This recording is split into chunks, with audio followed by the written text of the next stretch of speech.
Imagina un estado dentro de un estado. Imagina una fortaleza cuyas murallas han presenciado la caída de imperios y el paso obstinado de los siglos. Ese reducto minúsculo, el menor país del planeta y quizá el más densamente cargado de secretos por metro cuadrado, es el Vaticano. A menudo lo contemplamos como un decorado solemne, la Plaza de San Pedro, un pontífice sonriente, oleadas de peregrinos y cámaras, pero esa es solo la fachada.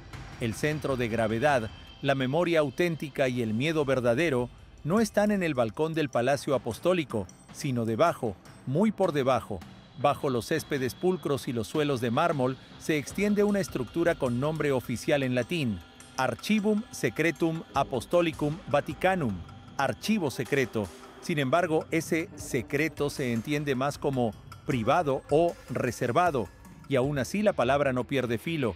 Allí se alinean 85 kilómetros de estanterías con 35.000 volúmenes y millones de documentos que abarcan 12 siglos de historia.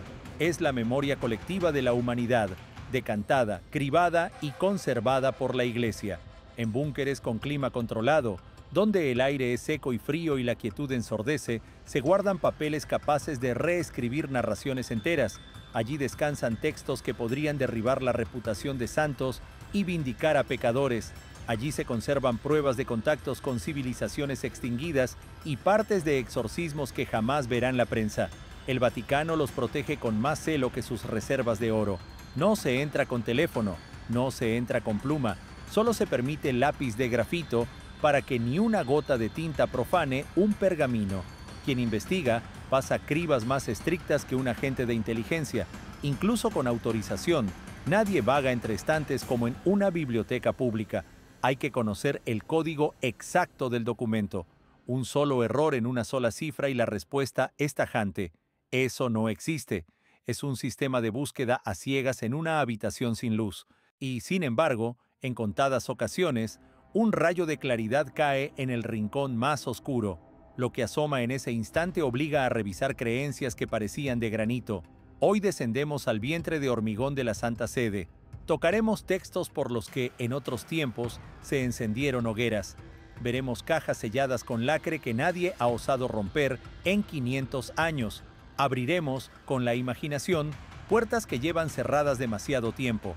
Empecemos por la detonación que, a inicios del siglo XXI, sacudió el silencio de los depósitos y dio la vuelta a la Edad Media: los caballeros del Temple, los templarios, el orden militar más poderoso, rico y enigmático de la historia, banqueros, guerreros, supuestos guardianes del Grial.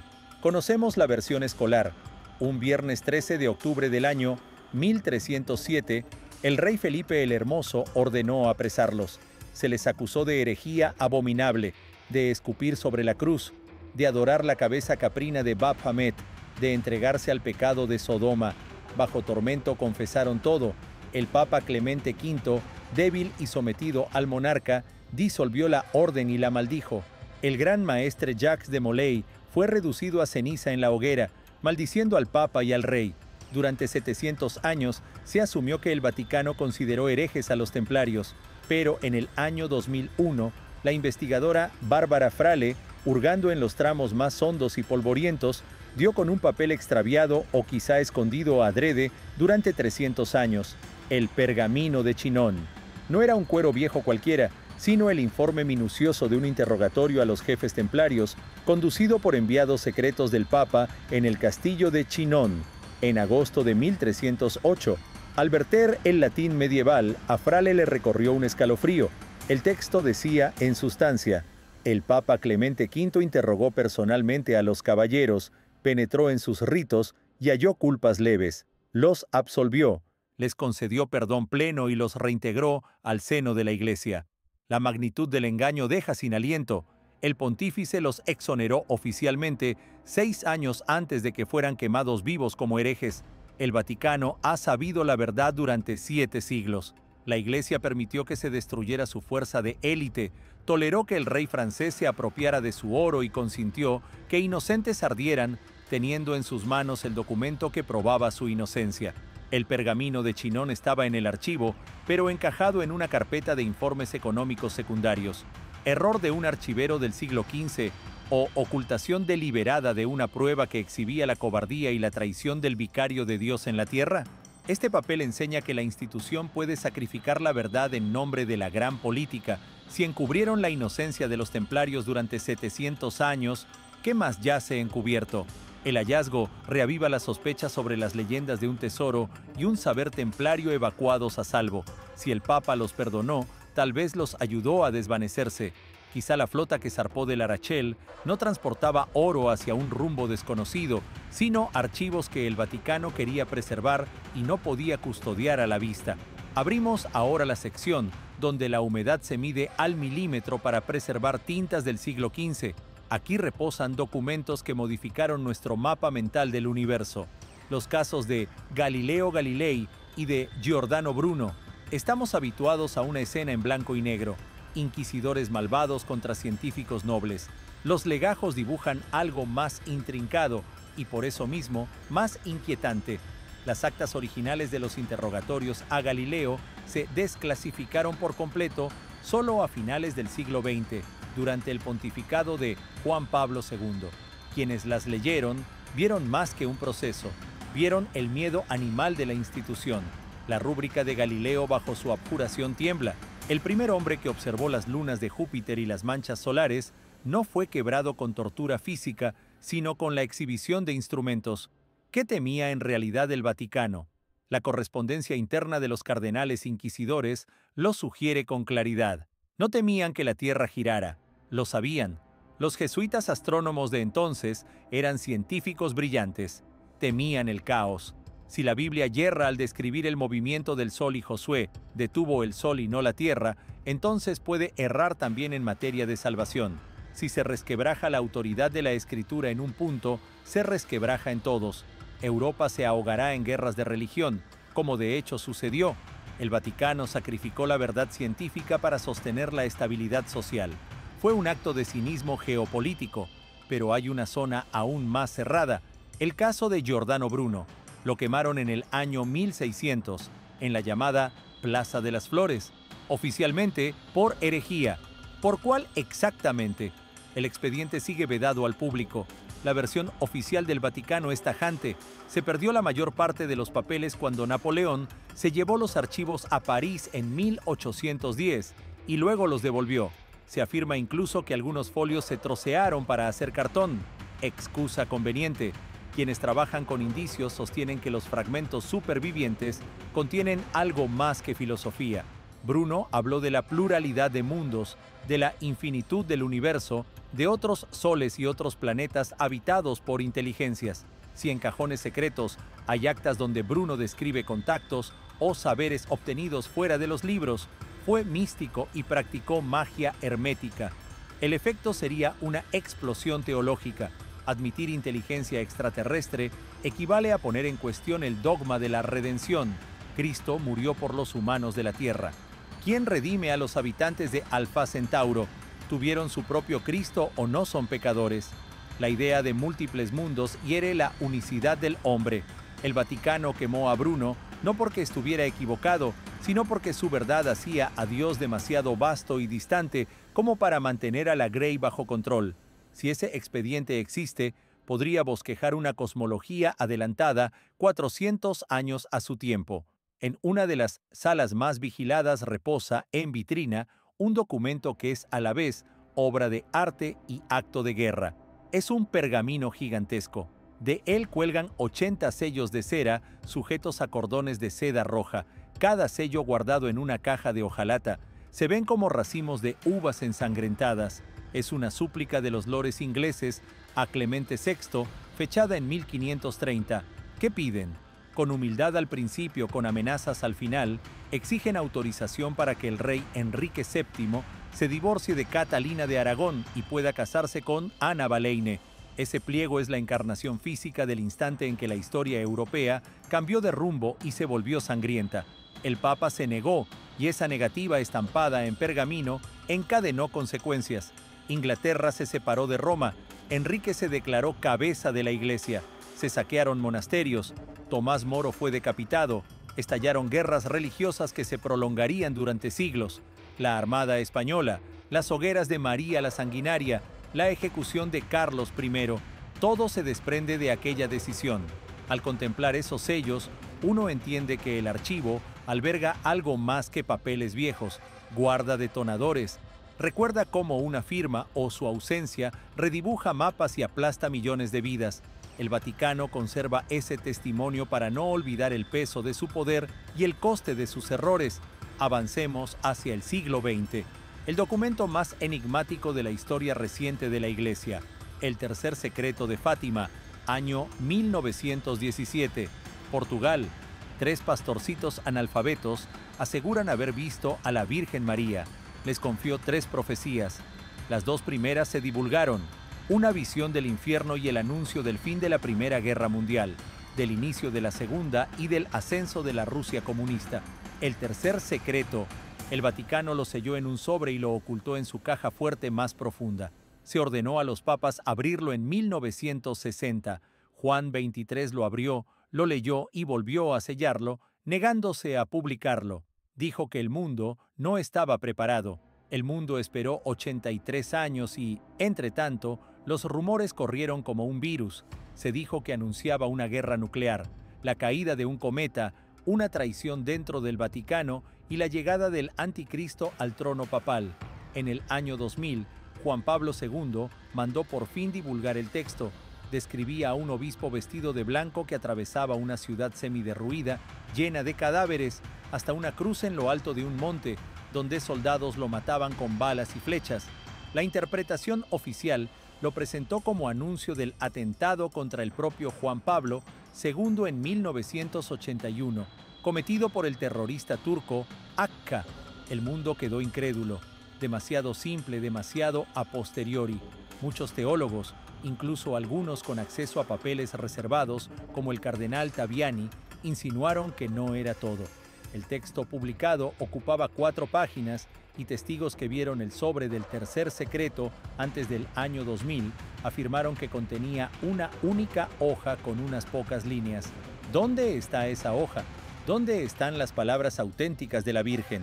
Circula una teoría firme, alimentada por filtraciones.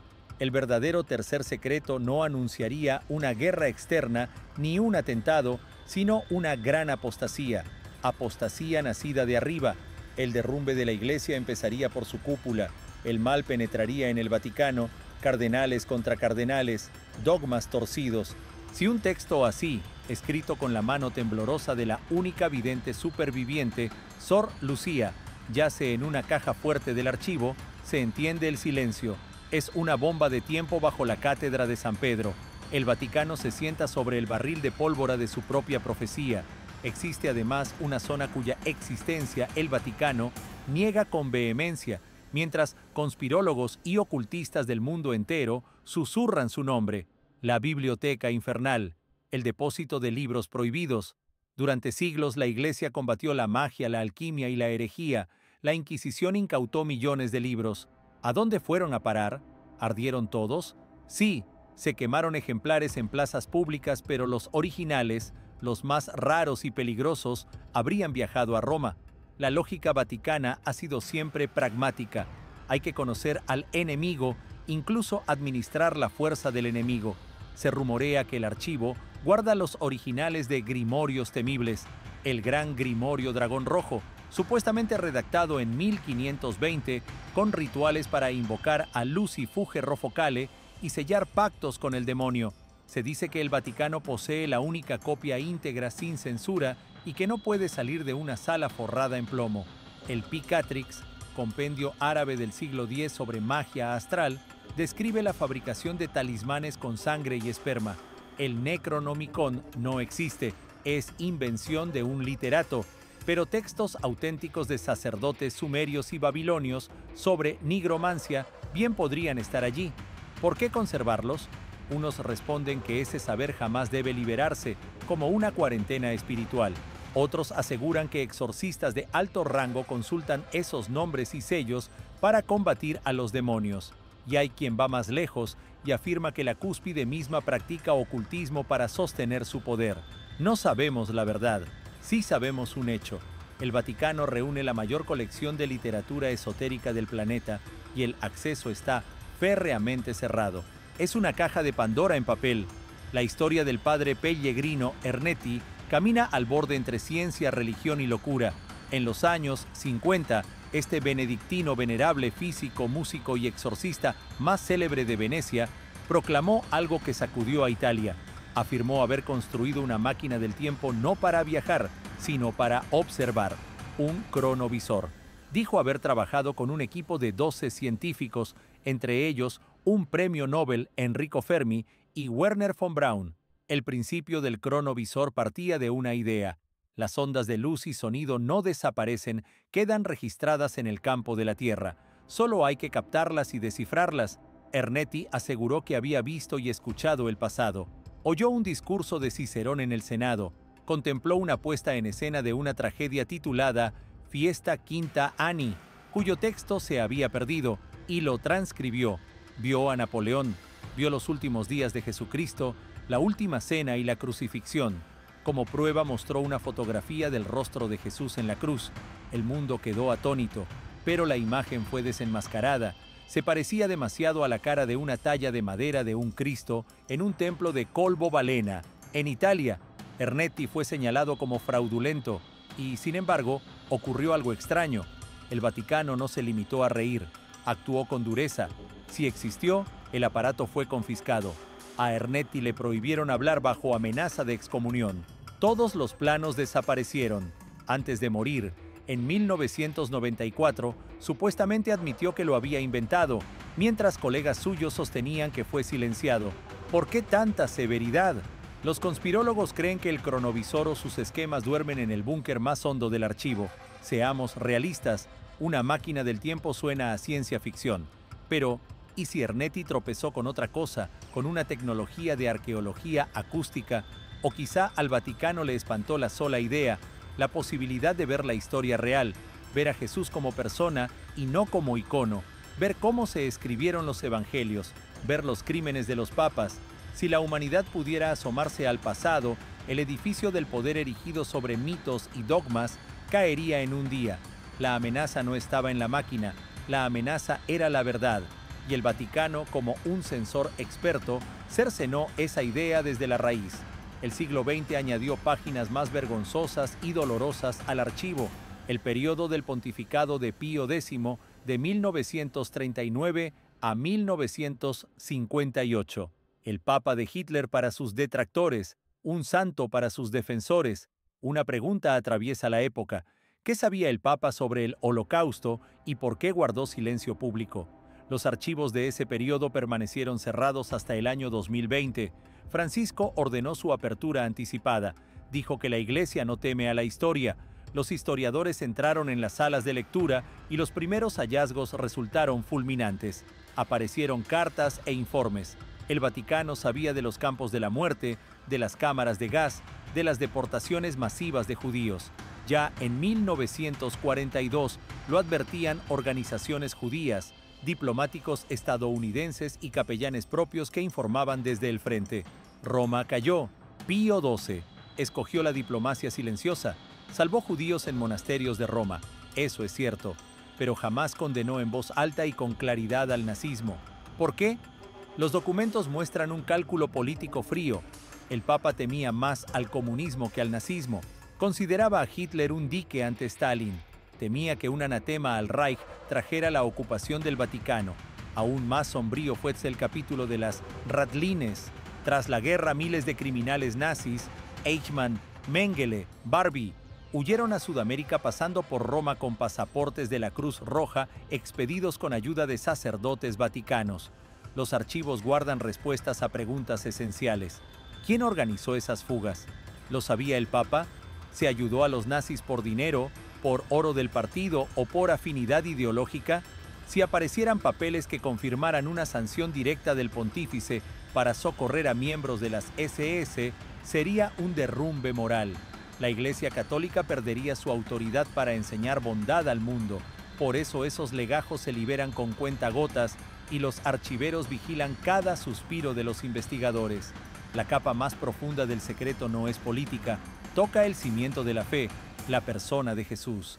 En 1958, el profesor Morton Smith halló en el monasterio de Mar Saba En Palestina, un fragmento de carta de Clemente de Alejandría citaba el Evangelio secreto de Marcos, un texto que los cristianos primitivos conocieron y que la Iglesia habría decidido extirpar. El pasaje narra la resurrección de un joven rico. Luego ocurre una escena desconcertante. El joven, mirándolo, lo amó, y esa misma noche el joven acudió a él, cubierto solo con un lienzo, y permaneció con él hasta la noche, porque Jesús le enseñó el misterio del reino de Dios. El texto desató una tormenta, sugerencias de ritos de iniciación esotérica o, según algunos, de vínculos homoeróticos.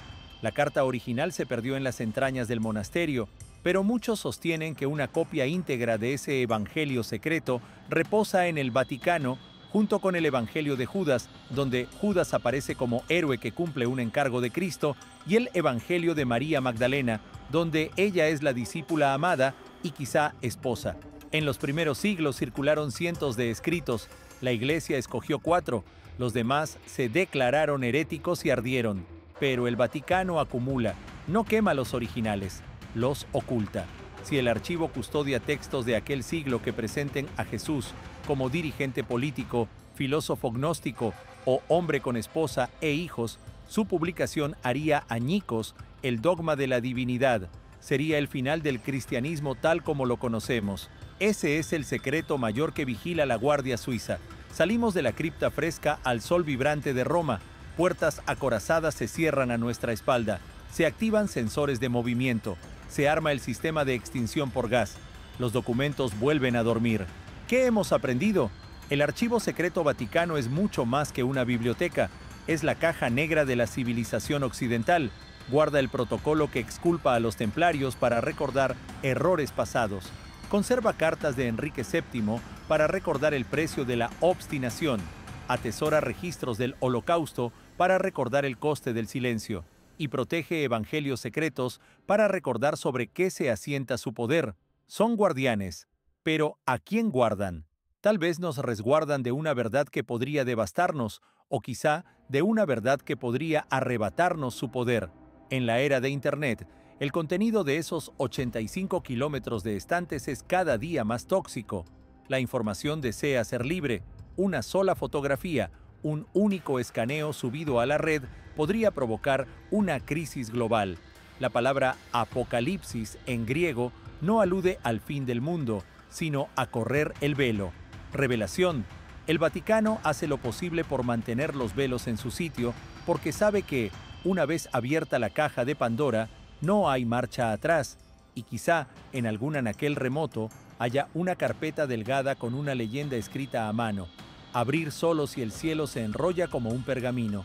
¿Tiene un grupo de sacerdotes el derecho de decidir cuándo revelar la historia real de la humanidad, o hay conocimientos que de verdad resultan demasiado peligrosos para mentes no preparadas?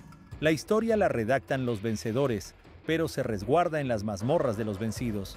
Y siempre habrá quien busque la llave.